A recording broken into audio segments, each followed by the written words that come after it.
Hello friends, welcome to రుచి వంటిల్లు.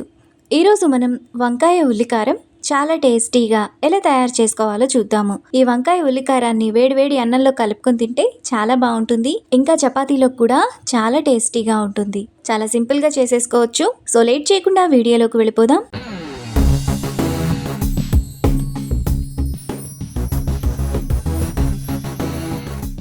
ముందుగా వంకాయ ఉల్లికారం చేసుకోవడానికి స్టవ్ మీద ప్యాన్ పెట్టుకొని అందులో 1/2 టేబుల్ స్పూన్ ఆయిల్ వేసుకోవాలి. ఆయిల్ వేడైన తర్వాత 1 టేబుల్ స్పూన్ మినపగుళ్ళు, 1 టేబుల్ స్పూన్ పచ్చిశనగపప్పు, 1 టీ స్పూన్ జీలకర్ర, 5-6 ఎండుమిరపకాయలు, 1 రెమ్మ కరివేపాకు వేసుకొని మీడియం ఫ్లేమ్లో ఫ్రై చేసుకోవాలి.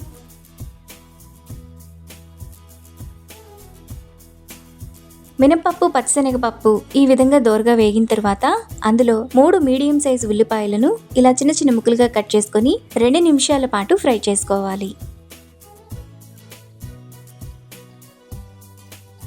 ఉల్లిపాయలు కూడా ఈ విధంగా వేగిన తర్వాత వాటిని మిక్సీ జార్లోకి తీసుకొని కొద్దిగా చల్లారనివ్వాలి. ఉల్లిపాయలు చల్లారిన తర్వాత అందులో 5-6 రెబ్బలు వెల్లుల్లి వేసుకొని కొంచెం బరకగా మిక్సీ వేసుకోవాలి.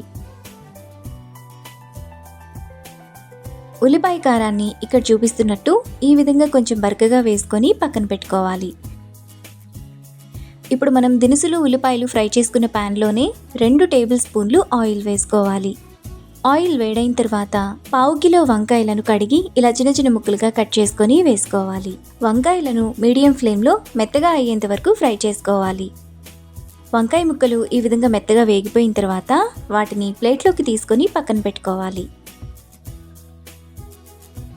ఇప్పుడు అదే ఆయిల్లో 1 టీ స్పూన్ తాలింపు గింజలు వేసుకొని ఫ్రై చేసుకోవాలి. తాలింపు గింజలు కూడా వేగిన తర్వాత 1 రెమ్మ కరివేపాకు వేసుకొని ఫ్రై చేసుకోవాలి. పోపంతా వేగిన తర్వాత అందులో ముందుగా మనం మిక్సీ వేసుకున్న ఉల్లిపాయ కారం, టేస్ట్కి తగినంత ఉప్పు, 1/2 టీ స్పూన్ పసుపు వేసుకొని 2-3 నిమిషాల పాటు మీడియం ఫ్లేమ్లో బాగా ఫ్రై చేసుకోవాలి. ఉల్లిపాయ కారం ఈ విధంగా బాగా వేగిపోయి ఆయిల్ సైడ్స్కు వస్తున్నప్పుడు ముందుగా మనం ఫ్రై చేసుకున్న వంకాయ ముక్కలు వేసుకొని కారం అంతా వంకాయకి పట్టేలా బాగా కలుపుకోవాలి.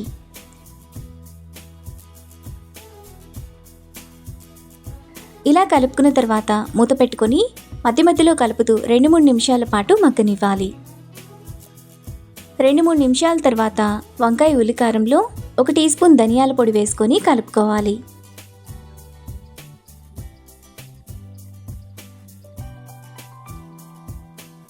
మనకు చాలా టేస్టీగా వంకాయ ఉల్లికారం వేపుడు రెడీ అయిపోయింది.